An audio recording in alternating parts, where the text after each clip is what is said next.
right, everyone, welcome back to the show. I'm here with Van Sturgeon out of Toronto, Canada today to talk to us about how to do rehabs the right way. I'm really looking forward to having him on the show as a guest. And I know we had to reschedule this thing once, but I'm glad we're able to have our calendars line up to where we can spend some time together today. No problem. Well, I appreciate you having me on your podcast. I'm a fan of yours, and like you mentioned, we've tried to set this up in the past, but we're finally the stars of a line, and now we're gonna get rocking and rolling. We're gonna talk about something I'm really passionate about rehabbing, renovating properties the Awesome. right way. Well, that is the right way. You're right, because there's a lot of things that can go wrong with the rehab. I always tell people, like, there's two parts of the business. There's like, I'm in a market for a house business, and that's like sales and marketing, and there's a whole slew of things to talk about with that. But then there's the I own real estate business, which usually requires the fact that you need to renovate the property, which is a whole different skill set. So some people are good at finding houses, they're terrible at rehabs, and then the opposite is true as well. So I'm looking forward to really getting into the nuts and bolts on how to do it the right way. So before we get into that, can you just give the listeners a little bit about your background and kind of where you're at today, and then we'll get into the nitty gritty. Sure. I'm a general contractor first and foremost, and also a real estate investor. I've been doing this for over 30 years now, and I've got a number of successful businesses in property management, home builder, and renovation restoration. And I own over 1,000 doors. I think I'm closer to 1,200 now.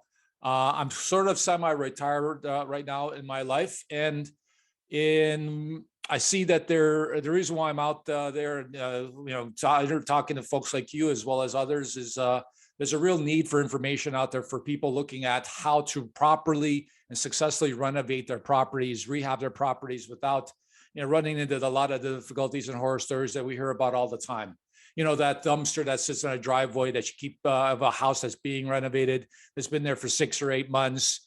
I can build a house in 3 or 4 months, but yet that dumpster sits there for so long. There's issues out there in the marketplace. So I'm preaching a good work. There's a system that I've developed over the last 30 years that I really want to get out there and tell people and hopefully guide them through be able to get into a proper, successful rehab renovation of their property.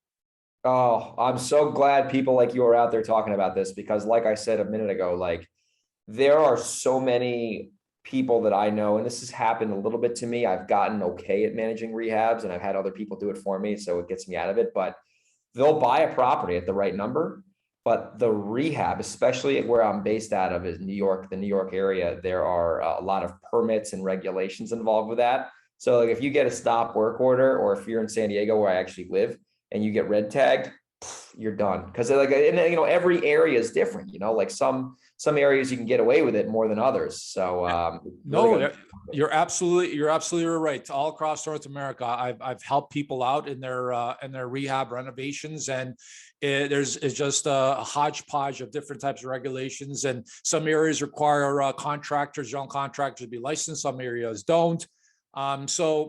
But nevertheless, the whole process is the same everywhere you go.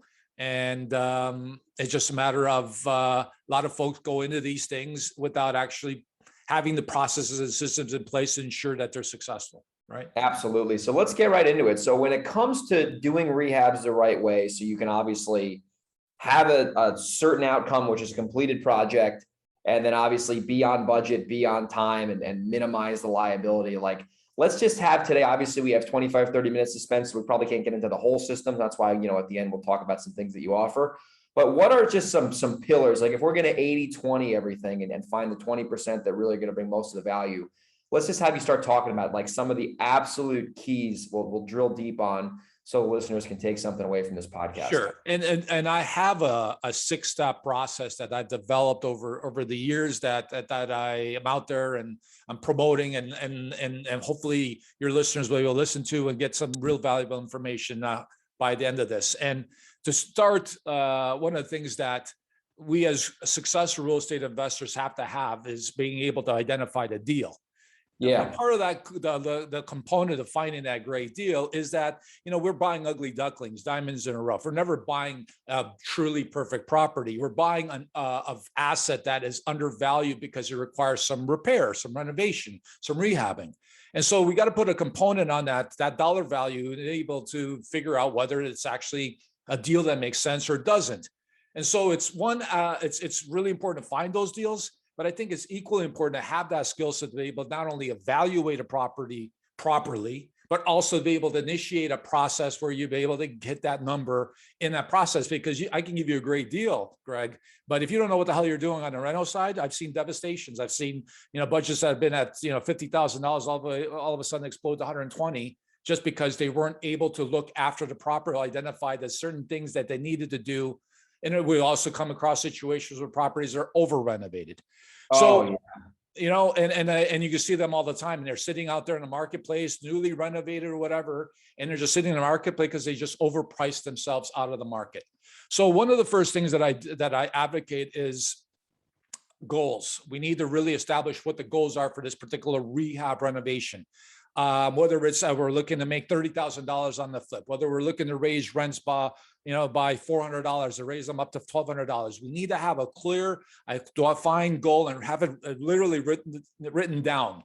Because everything that we do in the process of putting together the systems, to be able to carry forward a proper or successful renovation needs to have this goal in place, because everything's going to be filtered through it. It's going to be our guiding light. So if we're looking to do a flip and we're looking to make $30,000 on it, that's great. And so we got that. The next thing that I'm an advocate for is that we got to go out there in the marketplace, and we need to validate that goal. We need to go visit comparable properties that have sold or about to be sold, and really key in on the specific details associated with that property in comparison to ours. Did this property have a foyer that was, or foyer with ceramic tile versus carpeting? Did they use real hardwood or laminate? Did they renovate the bathrooms? Did they not? Did they have a one-piece toilet or did not? All of these little nuances, factors need to be written down and sort of understood, or being able to conceptualize in your head about how to get my property to this property in terms of using that as a guideline to get me to ultimately my goal, right?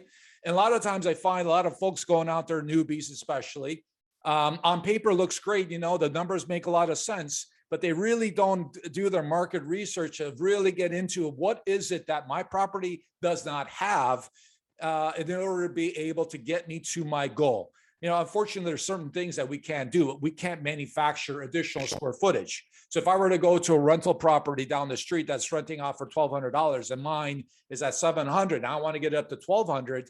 Well, if that house over there is 1,200, it's 1,500 square feet and mine's only 900, that's pretty difficult for you to be able to overcome. Amenities like pools and stuff like that, they're difficult to overcome. So we need to be realistic in what goals we establish. And that's why we have that validation process to be able to really keep it real and really be real about the property I have and what are the steps that we need to take in order to be able to drive the bus forward. Does that make any sense? That makes a lot of sense. Makes a lot of sense. Yeah, no, and that's how you start that's foundation. Like if you know that your goal is to sell X house for 350, and you know exactly why that house sold for 350 in terms of what was done to that property, let's say it was flip comparable. Now it's almost like you have a cheat code, and then it's just like the problem to solve for is like, how do we do our rehab now exactly how this one looks, so we can it's not that fuzzy black and white, Yeah, but unfortunately, a lot of folks in this day of age with the internet, really a lot of folks rely on going out there on Zillow and places like that to get their information. And I strongly encourage, especially if it's your first couple, to go and visit these properties that are for sale or have sold, to see what it is actually that they've done to the properties, and then like you said, it's a cheat sheet. It's a cheat code that you can use for your property, because ultimately you should be able to get the same valuation, you should be able to hit your target. Once you've been able to validate 100%. Your goal, that ultimately you got to then go into your property and look at your property with a very critical eye. And it's a process that I call creating a needs and wants list. Essentially, it's like a clipboard with a line right down the middle, and you identify things that are needed to be done to the property. So a roof that is leaking is a need. No matter which way you cut it, you got to spend dollars to that actual repair. things like that. If you got a broken window, elements are coming in, that kind of stuff. You got to put that under your needs column.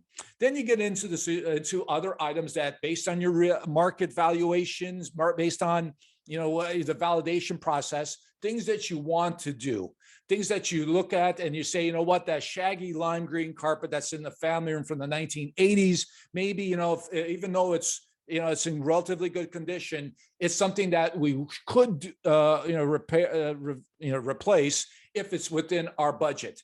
Those are the items that we itemize on our want side.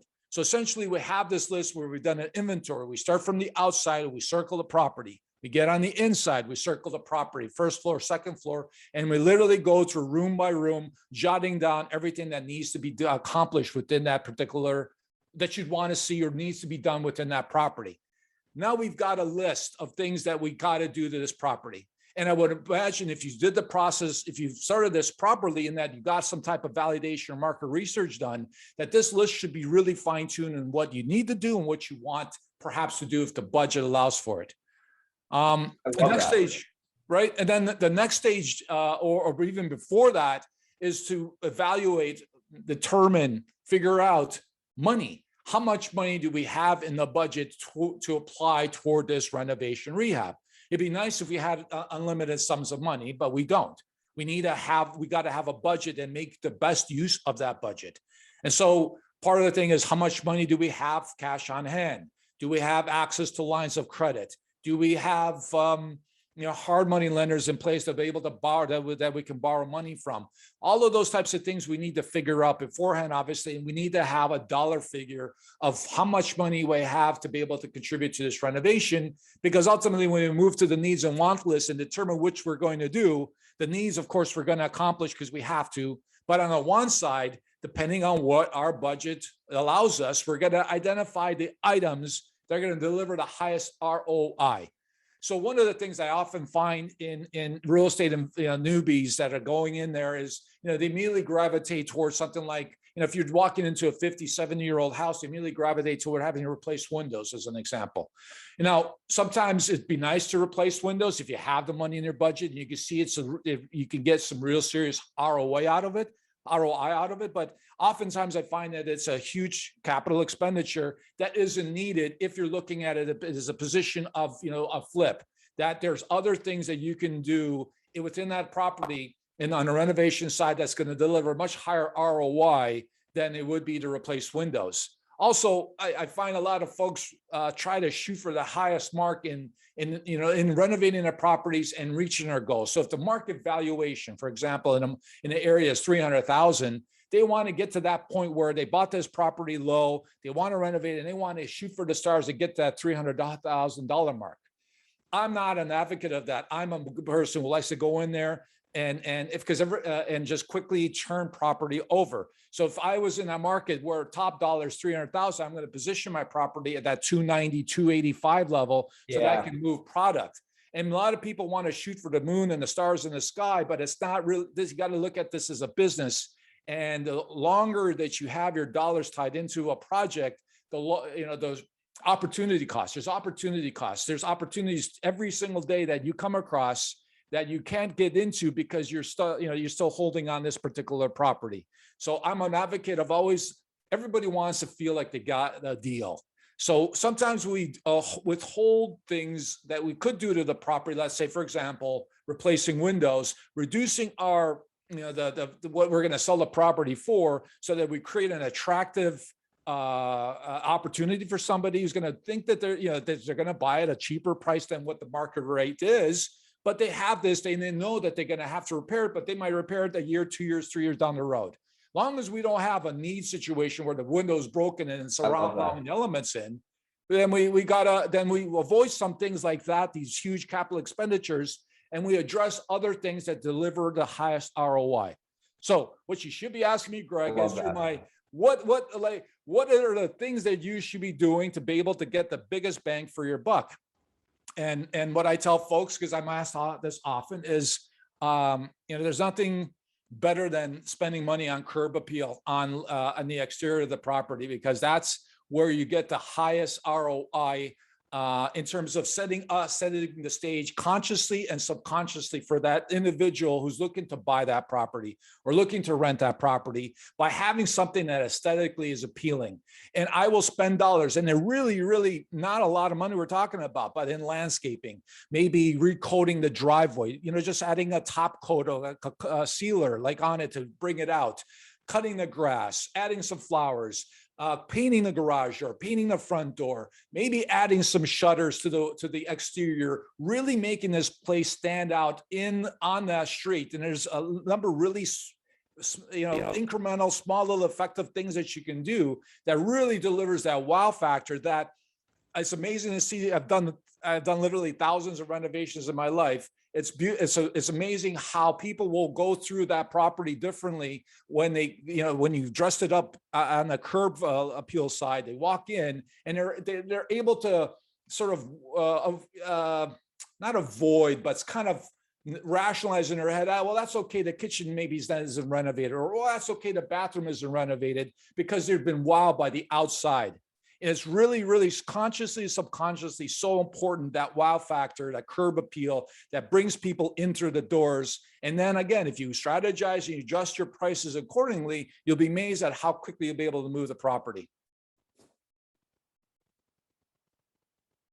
I love that. And that's such a good takeaway too, because like you mentioned this earlier in the call, people will over renovate houses. And I've done that once, I think. And I obviously spent money where I didn't need to spend it. And I ultimately didn't get an ROI on that aspect. But like you said, if you really know how to make the property like pop, right? Make it pop. So when someone walks in, they can be like, oh, wow. Like maybe like, for example, like the lighting, like just the lighting on the property, where like, that doesn't cost that much to put LED lighting. I have them right here. And that makes the property more appealing, or like doing the landscaping outside, or like you said, sealing the driveway. Little things like that are so powerful. And I think that is where I see a lot of rehabbers make mistakes, is they'll put this crazy interior in, but they'll leave the exterior looking like crap. And all of a sudden people are going to the house and like, I don't got a good feeling about this house. They haven't even walked in the door and they don't even like it. You know what I mean? So it's so important. Like you said, if people just did what you just said over the last 2 minutes, they would make so much more money in their business. It's unbelievable. Yeah. And unfortunately, absolutely. Unfortunately, folks that are new to this don't have that the skill set, don't have that experience. And that's what I help them through, to being really identify those high impact items to be able to deliver the bus, deliver you to your goals. And like I see it all the time, over renovating, and renovations can be very expensive. The average renovation now on a single family home is up in that $50,000 kind of range, and it's easy to get there. Yeah, every bathroom's going to end up costing you $5 to $10,000. A kitchen can cost you 10 to 15. Flooring ain't cheap, and painting a house ain't cheap. And then when you add all of these things up, you get to see that $50,000 price range. And so how do you maximize that budget of yours to be able to get the highest ROI, maybe even going under budget? That's what I promote and teach. And I hope people can, from this takeaway, can get that takeaway.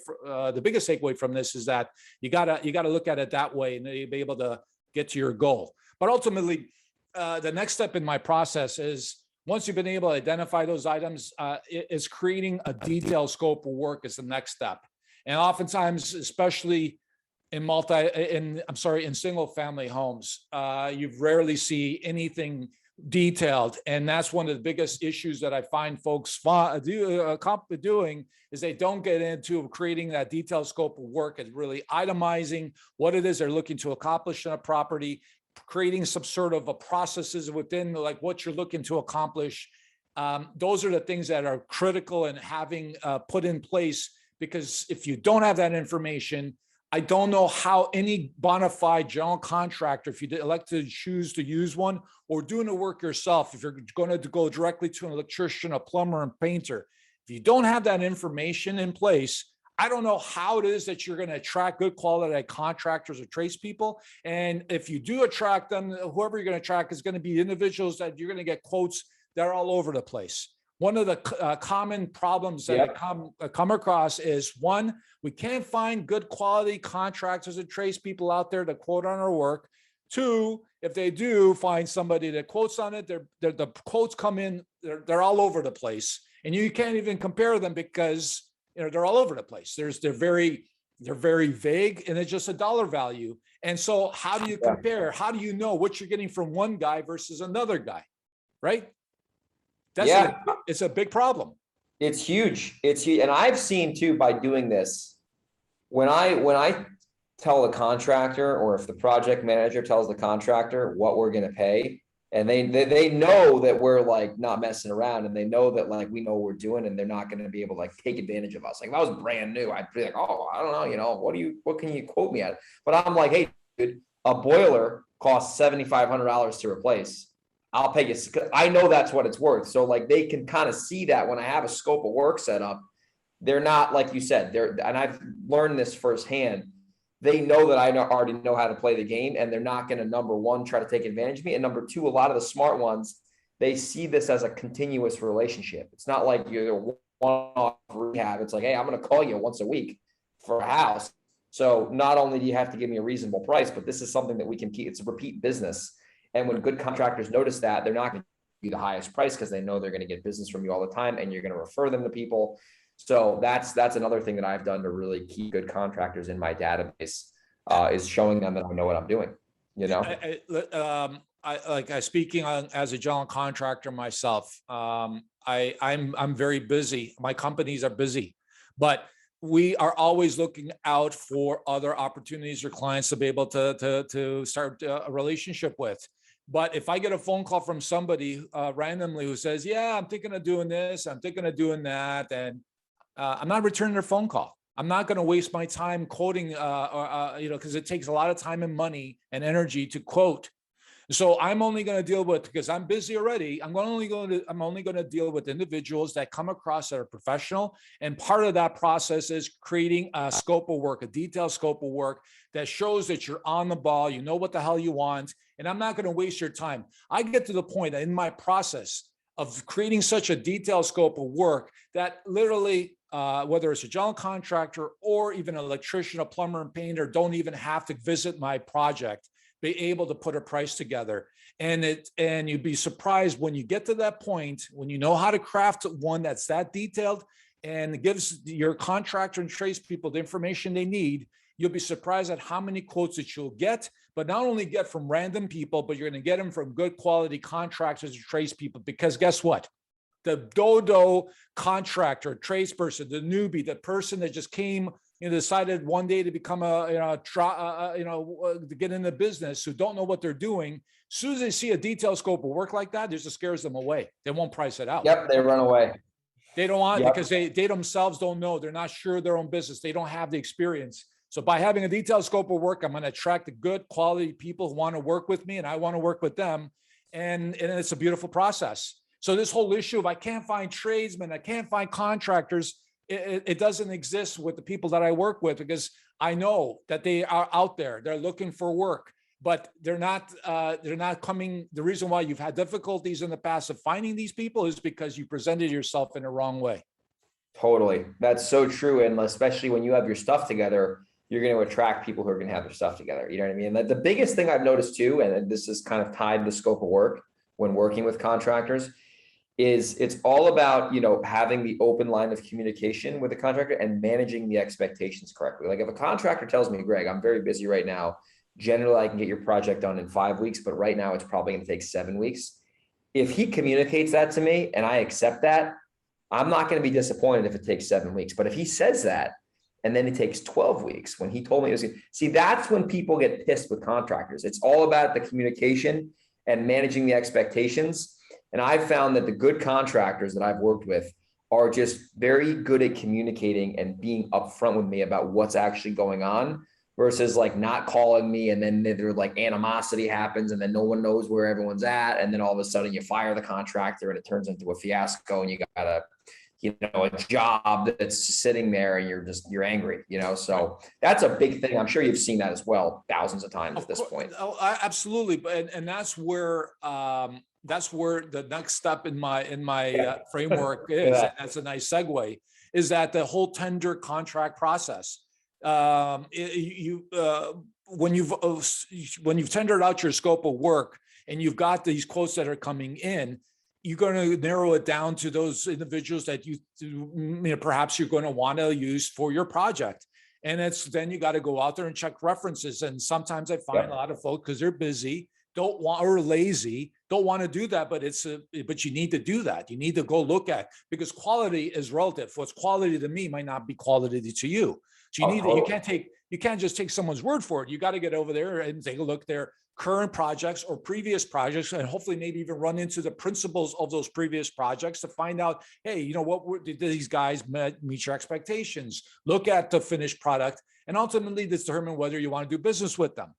And then once you've been able to get to that point, you identify the party. You should, by this point, have identified somebody who's a good quality, bona fide operator to be able to do business, which then now you transition into the contract phase, which is they're going to present you with a contract for you to sign, but there are certain conditions and things that I like to see within those contracts. Also, a biggie is that you need to create, as part of the contract, addendum to the contract, your scope of work. Because that is the Bible. That's the guiding light that is going to run your process through to make sure that you get what you're supposed to get in this whole, at the end of the day, is that detailed scope of work. It needs to be part of that contract. And one of the things that I strongly recommend people to do in that process of figuring all of this stuff out is that you create two things. And these are the two takeaways. So hopefully people will get out of this podcast, or a bunch of other things, but in particular this. Within that contract, you should have a progress schedule and a payment schedule. You need to have two of those within your contract, because a progress schedule on a weekly basis or every second week, whatever that is that you establish with your general contractor tradesperson, you are on the ball. You are notified. Everybody understands and knows that this is what we're looking to accomplish within each of that week. So at the end of every week, there should be some type of report from your contractor tradesperson that says, yes, this is where we're at. And then you move on. And it doesn't necessarily mean you have to be there at the job site, Greg. If you have these lines of communication, you should be receiving every Friday by 12 o'clock, 2 o'clock, whatever, some type of a report, whether it's by the phone, whether it's pictures through an email, video. It's amazing. I have clients all over North America by virtue of this, with this Zoom technology, FaceTime, mumbo jumbo, right? And so you can have that too, where the contractor will walk you through and show you what the progress is.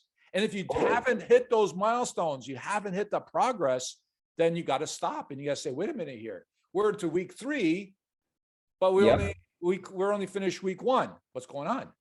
Yeah. And you need hey man, it's like what I find is that folks don't do that.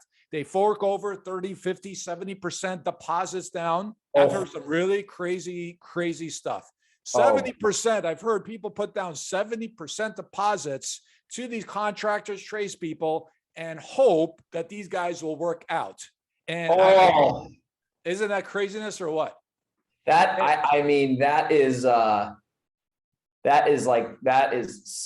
cannot believe that. I mean, I'm like, I'll give them like enough money to start the rehab, pay for the dumpster, and say, you got to earn this next check. And I know I pay fast too. I pay like, if I know that but I would never give a contract. If he told me I need 70% down, I'd tell him to go fly a kite and say, the hell out of here, But that's one of the things, because you're a veteran at this. You've done this. You've done this a couple of times, and so have I. Yeah. But unfortunately, folks out there that listen to your podcast have not. So, and they're frustrated. They don't know why nobody's calling them. They don't understand why they get quotes that are all over the place. And then they get a demand that says, give me 70% upfront or 50% upfront.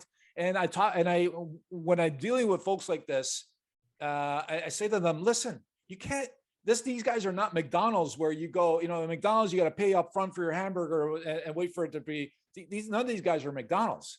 You got to pay to perform. Go try that with your employer. Go to them and say, I'd like to get, a month's worth of wages up front. What are they going to say to you? What are they going to say to you? They're going to tell you to take a kite. Yeah. As we say in New York. Yeah. That's right. Yeah. It's huge. So you got to incorporate that within your actual, into the contract, have a progress schedule, where the hell you're going with this, and also create milestones and payment schedule. Everything's upfront. Everything's very clear. And, in week 3, you got to have certain things accomplished. This is you get paid. Week 6, blah, blah, blah. And these are the types of things that I walk people through and help people through. And it's a beautiful process. This whole notion, this whole bad karma mumbo jumbo that's out there about all these contractors are bad people. And this, I blame contractors as much as I blame the actual investors or these homeowners. They're the ones who create their own misery because they don't know what they want. I've literally seen people contact contractors, grab them by the hand, walk them through their property, showing them this, that, and the other, and expect the contractor to come up with a quote. Like, that's not how you do business.